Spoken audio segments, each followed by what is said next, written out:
Welcome to ji centre एक और ये क्वेश्चन 2025 गेट में पूछा गया है और बहुत ही स्टैंडर्ड डेरिवेशन होता है कि भाई प्योर इंडक्टेंस के साथ मैंने आपको फुल कोर्स में pure inductance RL R load के साथ में डायोड सर्किट को आपको पढ़ा रखा है। देखिए दिखने में थायरिस्टर की जरूरत पड़ी, यहां पर आप क्वेश्चन पढ़ेंगे an ideal sinusoidal voltage source, यहां पे वोल्टेज सोर्स की वैल्यू गिवन है, ये आपको गिवन है 230 √2, ठीक है, साइन और ओमेगा जो है ओमेगा टी और ओमेगा की वैल्यू जो है मैं यहां पे लिख देता हूं 230 √2, चल लिखने की आवश्यकता नहीं, गिवन है आपको क्वेश्चन में, ठीक है। फिर से ideal inductor L through an SCR with firing angle 0 degree, मतलब अगर थायरिस्टर में फायरिंग एंगल 0 हो जाए तो ट्रीट लाइक अ डायोड। और मैंने एक यूनिट सेपरेट यूनिट पढ़ाई है कि डायोड सर्किट किस तरीके से डील करते हैं। आपको स्टैंडर्ड डेरिवेशन में पता है कि प्योर इंडक्टर अगर लगा है तो वो 2 पाई साइकिल तक चलता है। इंडक्टर के अंदर जो करंट है, क्योंकि वो क्या करता है 0 से पाई तक इंडक्टर चार्ज होता है, पाई से 2 पाई तक इंडक्टर डिस्चार्ज होता है। तो जब आप इसका वेवफॉर्म बनाएंगे तो कुछ इस तरीके से ये हमारा क्या है, ये हमारा पाई 2 पाई इस तरीके से सोर्स वोल्टेज है Vs, ठीक है। और इसका अगर मैं इंडक्टर के अक्रॉस का आउटपुट वोल्टेज बनाऊंगा या करंट बनाऊंगा, इंडक्टर कितनी देर के लिए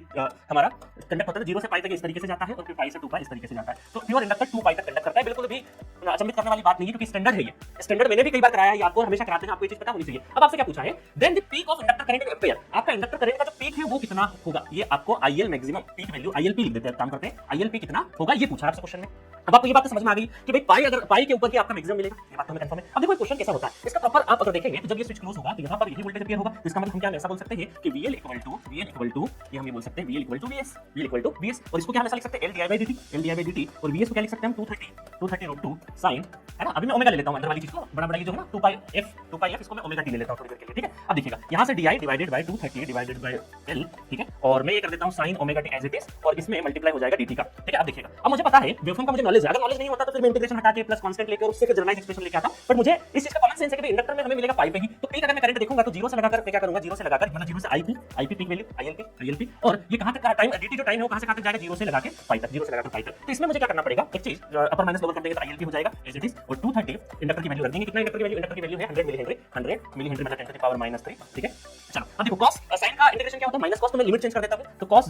0 माइनस cos पाई और डिवाइडेड बाय ओमेगा। ऐसा मैं क्यों कर रहा हूं, क्योंकि जब इसका करेंगे dt के रिस्पेक्ट में है और ये ओमेगा, तो ओमेगा इंटीग्रेशन में नीचे की साइड में आएगा, ये गलती मत करना क्योंकि बहुत सारे स्टूडेंट ये गलती करके आए हैं, ठीक है। ये हो गया हमारा 100 × 10⁻³ इनटू ओमेगा कितना है 2 पाई f मतलब 50, है ना, ओमेगा 2 पाई f और यहाँ पर क्या हो जाएगा cos 0 मतलब 1 और cos 180 मतलब -1 तो प्लस 1 हो जाएगा तो 2, तो यहाँ से आपको मिलेगा 230 √2 और 1 2 3 इसका मतलब 2 गया और 2 से ये 2 गया, इसका मतलब नीचे बचेगा 5 पाई और जब इसको हम कैलकुलेट करेंगे तो ये आएगा 20.71 is the correct answer, 20.71 is the correct answer, तो A is the correct answer for this question. तो ये भी बहुत ही इजी क्वेश्चन था। आपको ये डायोड सर्किट मैंने एक टॉपिक एक पूरा यूनिट पढ़ा रखा है कि डीसी सोर्स के साथ में डायोड के साथ में कैसे एक्ट होता है, अलग-अलग लोड के साथ में, तो उसका जनरलाइज सारे एक्सप्रेशन मैंने करा के बताया कि इंडक्टर चार्ज कैसे होगा, डिस्चार्ज कैसे होगा, क्योंकि अगर आपको चार्जिंग डिस्चार्जिंग की समझ बेहतर होगी तो आप चॉपर रेक्टिफायर बड़ी आसानी से समझते हैं, इसीलिए मैंने फुल कोर्स में बहुत बेसिक से कराया है। आप जाके जी सेंटर पे पावर इलेक्ट्रॉनिक जरूर परचेस करके पढ़िएगा, बहुत मजा आएगा। लाइफ में आपको इससे अच्छा कंटेंट नहीं देखने को मिलेगा क्योंकि मैंने उसमें बहुत जीरो लेवल से एडवांस लेवल तक एक एवरेज बच्चे के साथ क्या प्रॉब्लम हो सकती है उसको सबको लेकर वो कोर्स बनाया है, मजा आएगा, ठीक है। मिलेंगे नेक्स्ट क्वेश्चन में, ओके।